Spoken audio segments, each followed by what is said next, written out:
I'm here with Alexander Mercouris, editor-in-chief of the Duran. Alexander, let's talk about the Swiss embassy in Iran that played a major role in de-escalating the tensions between the U.S. and Iran. Last week, we have confirmation of this now that it was the Swiss embassy that ran interference there. You mentioned this during a live stream, that everything was moving through the Swiss embassy.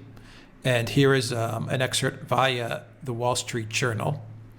And it reads, as the WSJ reports, just hours after the U.S. strike, which killed Iranian Major General Qasem Soleimani, the Trump administration sent an urgent back-channel message to Tehran, quote, don't escalate, end quote.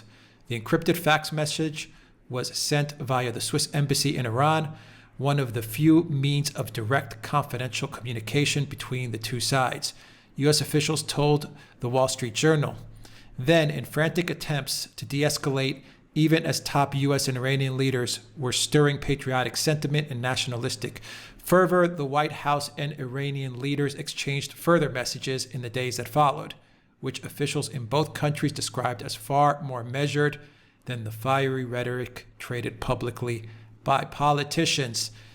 There it is, Alexander, as you called it. It was indeed the Swiss embassy that was running interference, and eventually the two leaders of the United States and Iran did manage to somehow communicate via the Swiss embassy, and they did decide, before all the announcements were made, that they were going to work to de-escalate things. Indeed, so now I'm going to make a number of observations. Firstly, I mean, we got in our videos the whole role that the Swiss were playing absolutely correct. I would point out that we learnt about it from a statement by the Speaker of the Iranian Parliament, Ari Larijani, who said right, at the fairly early stage in the crisis after Soleimani was dead, that the Iranians had received this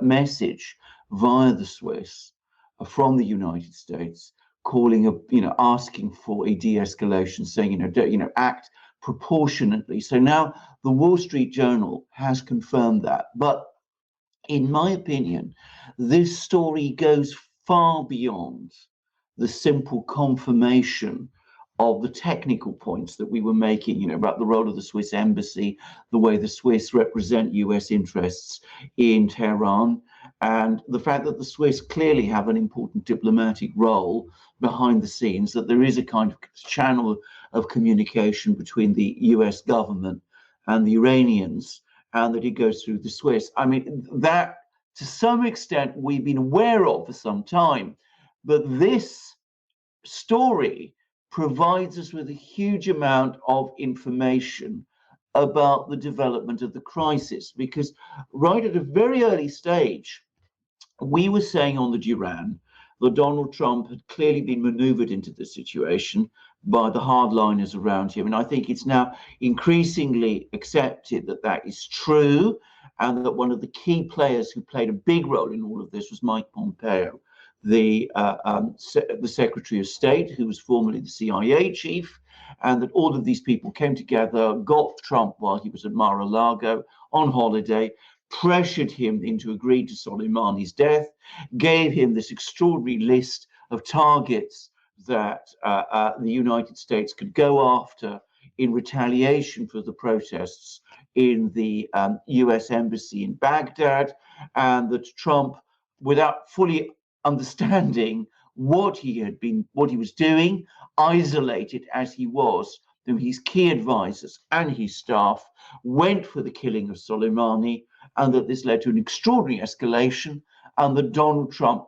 very quickly understood what was going wrong and worked very hard to try to tamp this thing down. Now, it seems to me that this story in the Wall Street Journal indirectly vindicates this analysis, because we see Donald Trump in public making all these extraordinary comments on Twitter, in that press conference where both Peter Lavelle and I thought that he looked extremely unlike himself. And we now realize that, in fact, Donald Trump simultaneously was working extremely hard through his own staff in the White House to de-escalate this whole situation with Iran, and that he was operating a back channel with Iran. And it's very striking that he did so, it seems, cutting out the major diplomatic and foreign policy organs. He didn't work through the State Department. He didn't work through the National Security Council. He did this directly, it seems, himself, through his own staff, sending encrypted faxes to the Swiss in Tehran, the Swiss embassy in Tehran, and establishing a back channel with the Iranians. Now, that is exactly what happened during the Cuban Missile Crisis. John Kennedy, JFK, realized that he was being pushed into a crisis with the Soviet Union over Cuba, and that the whole thing looked like it was going to escalate out of control. So he took immediate and urgent diplomatic action to de-escalate that crisis by setting up a back channel to Khrushchev in the Kremlin. In that instance, what he did was he contacted the chief of the KGB in the Soviet embassy in Washington and communicated directly with the Kremlin through that person, again, cutting out the diplomats in the State Department and the people in the National Security Council. And it seems to me, remarkably and very interestingly, that Donald Trump has done the same thing. Now, that is extraordinarily interesting. It shows you three things. Firstly, Donald Trump clearly doesn't trust the normal diplomatic channels. He realizes that he was maneuvered into this crisis. Secondly, Donald Trump is able to take personal charge and to conduct personal diplomacy to diffuse a crisis. In other words, he is not the crude, belligerent, narcissist that people are talking about. He is capable of much more subtle and direct diplomatic activity than some people realize. And the third thing is that there clearly are people within the United States who are seeking a confrontation with Iran. Donald Trump, at this moment in time, is not one of them. They did try and manipulate him exactly as we said, and he acted quickly and decisively via this back channel through the Swiss to get this thing diffused before it spiraled out of control. Again, by the way, I'm going to just briefly mention this was also true of JFK. JFK was also maneuvered. He also made some extraordinarily threatening noises about the Soviet Union. He was a person who was blamed the previous Eisenhower administration for not taking the Soviet threat seriously, who seemed to be driving the United States into a major confrontation with the Soviet Union. And that alarmed and frightened many people in the early 60s. This isn't the side of JFK that people remember now. But in fact, it turned out that he was a much more responsible and measured leader than people realized. And it seems as if the same is probably true of Donald Trump, is true of Donald Trump. Yeah, this Wall Street Journal revelation shows once and for all that Donald Trump was not pushing for all-out war with Iran. No. It even says it, even though people were seeing, fiery statements coming out of the U.S. and Iran. That was the public perception, what the public was seeing. Yeah. In the back channels, behind the scenes, these two leaders were actually engaging in diplomacy. Yeah. I think it also shows that Trump knows how to do diplomacy. And I'll add one more point to your three-point list, Alexander. Number 4, it also shows that Trump does have allies and does have good advisors in the White House. He has allies in the White House, and he has allies and friends outside of the White House. given the fact that the Swiss embassy did run interference, and it did a very good job in doing that. Absolutely. No sabotaging, no leaks, nothing. Nothing at all. Absolutely. I mean, and he clearly does have some good advisors. We speculated before as to who some of these people are.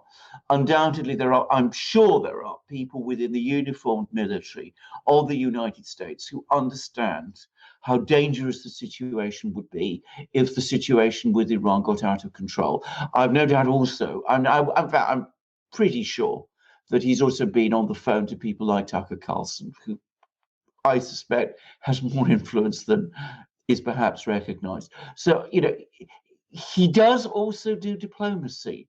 By the way, something which, contrary to what people always say, Barack Obama never did. Barack Obama always did everything from the Oval Office. He was completely isolated there. He'd also go play golf on the golf course. Well, Donald Trump also plays golf. But he very, very rarely interacted and undertook direct diplomacy with other leaders, other world leaders. And when he did, it was absolutely disastrous. I can remember one instance early on in the Ukrainian crisis when Obama telephoned Putin. And instead of doing diplomacy, he made all kinds of threats directly to Putin. And it ended up in apparently a ferocious argument over the phone, which apparently Putin never forgot and never forgave, and which only ended up escalating the situation. Donald Trump, by contrast, doesn't seem to work like that. Yes, he's inexperienced. He's easily manipulated. He's easily led. He gets to do foolish things, but he has the wisdom to understand that, to look for ways to get out of them. He's got friends who will help him, and he will act very quickly, and he's able to do personal diplomacy in a way that Barack Obama never did. All right, Alexander, very quickly, the sanctions that they imposed on Iran, meaningful or not? They're not going to make any difference. I mean, Iran is already under economic siege. I mean, it's just token activity that it's just showcases, that US is doing resolved. I mean, it's Donald Trump telling the hardliners, well, look, I'm not prepared to go to war, but that doesn't mean I've suddenly gone soft on Iran. It doesn't. These things are just, as I said, theater. They don't really mean anything. In fact, I get to say something. In fact, now that Donald Trump and the Iranians are actually talking directly to each other, which they haven't been doing for some time. In fact, at any time that Donald Trump has been president, we might actually start to edge towards some kind of understanding between the two in a general way. I don't mean that Donald Trump is going to become an admirer or a friend of Iran. I don't mean that Donald Trump is going to reverse position on the JCPOA. I don't mean that the Iranians will, agree to his various demands.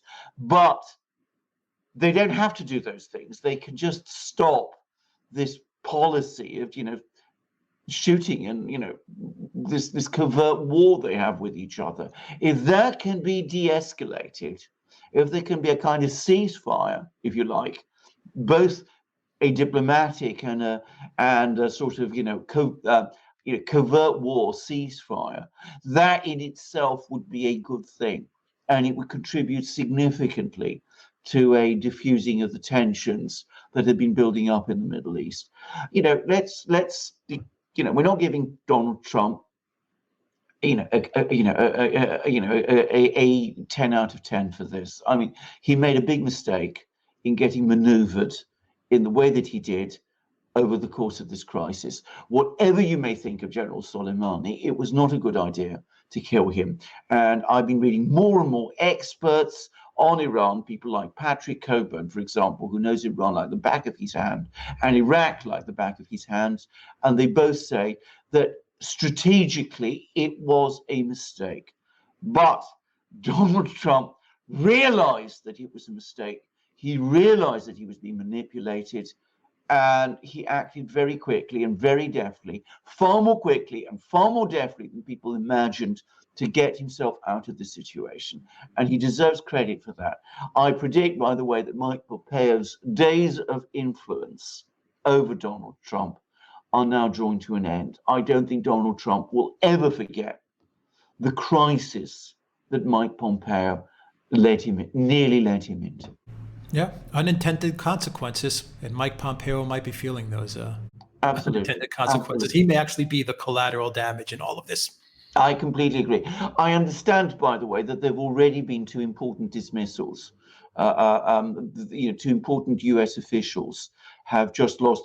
It's not been very widely reported, but they've lost their jobs, and I can't help but think that in fact, everything about them suggests that they were two of the most extreme hardliners, and that they've been quietly sacked.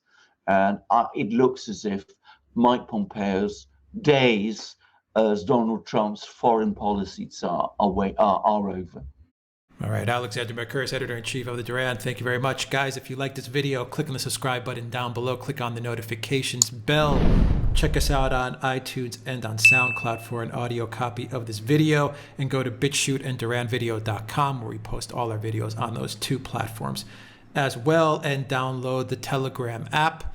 DRN20 gets you a 20% discount, and the Telegram app is where you can keep up to date on everything going on in the Duran community. And Alexander, we have also ebooks, 2 new ebooks, but we have 4 ebooks in total. And when you purchase any ebook on the Duran shop, we will donate 100% of those proceeds to the NSW Rural Fire Services in Australia, who are fighting those terrible fires. Indeed, sir. And to anybody who doesn't know, we've discussed this together. That's to say, all of us on the Duran, and we all agreed that doing a program about the fires, which we'd thought of doing, is simply not practical for us. We don't have the knowledge of the science behind these fires, and we're a geopolitical, we're a politics and economics, a laws channel. We're not really. This isn't really something that we cover. At the same time, we recognise that this is a huge story, that this is an enormous human and environmental tragedy. We can't just ignore it. We are very concerned about the people who are fighting these fires, many of whom we know are volunteers, and we are trying to do what we can to signal our concern for them, to cover the story, if you like, in our particular way, by donating everything that we make from our ebooks to these people who are on the front line fighting these fires. Incredibly dangerous job, incredibly difficult job, and they need all the support they can get. So that's what we've decided to do. As to those ebooks, well, we would urge our viewers to buy them. I mean, you can donate directly to this fund if you wish, or you can send your money to other charities. But we would urge you to look at our ebooks, because we believe that they are very informative in themselves. We've done 2 recent ones. One is on Ukrainegate, which is this huge scandal that attracted all this enormous publicity that you read about every day in the New York Times, on the Washington Post, and you hear about on MSNBC, on CNN, all the various battles and infighting that's been going on about that. And we've covered it extensively on the Duran because we've had to. But ultimately, it is a story about nothing, because no crime was committed, not even the Democrats allege it. No wrongdoing, in our opinion, was committed either. Donald Trump didn't do anything that is in any way discernibly wrong, and there are no witnesses who allege that they saw him doing anything wrong. So what is this all about? Now, compare that with the other scandal, which is the Epstein scandal, where, on the contrary, you have huge numbers of crimes committed by a very sinister and very dangerous man with all kinds of accomplices, lots of victims, people who suffered terribly as a result of what happened. And the media is avoiding that story. There's hardly anything being said about it. Contrast the huge attention that Ukrainegate gets with the minimal attention that Epstein gets. And why is that so? Well, it's because the elites in the United States want to run with Ukrainegate because it suits their political agenda. They want to avoid talking about Epstein because so many of them are in some way implicated in what happened. So that's what our two ebooks are about. And I repeat again, all the funds that we make, all the money that we make from the sales of all our ebooks, they go to the firefighters in Australia. And it's not just, of course, ebooks you can get in our shop. You can get amazing magic mugs like the one I'm drinking actually Yorkshire tea from at the moment. This is a good northern solid British tea, good for a warm in a cold day like the one we're having now. So you can get magic mugs like these, beautiful, strong, elegant. You can see that it's in perfect condition despite the fact that it's used all the time. This one has the coat of arms of the Russian Federation, as you'll find on Vladimir Putin's mugs, but you'll find lots of other Duran magic mugs. Also, there were times this week, when the Iranian crisis was on the way, that, I had only about an hour's sleep because I was trying to keep up with the news through the night, and I wouldn't have been able to without endless cups of tea from my magic mugs. So that's what they do for you. They give you the strength and the vigor to keep following these programs. But you can get other things. You can get T-shirts like the one I'm wearing now, or you can get long sleeve T-shirts. You can get amazing polo neck shirts, all 100% cotton, all incredibly stylish, all incredibly comfortable. You can get hoodies, hats, stickers. You can get amazing things from our shop. As Alex said, DRN20 is the discount code if you want to get your discount. That's still running. That promotion is still running, but not for much longer. So help the Duran, help the firefighters in Australia, be the owner of these great things, learn from our ebooks. Alex will tell you. Just go to theduranshop.com and you'll find all the information there. In the description box as well, you'll find all the links to the NSW Rural Fire Service. It's Alexander Mercouris, Editor-in-Chief of the Duran. Thank you very much. Till next time, everybody, take care.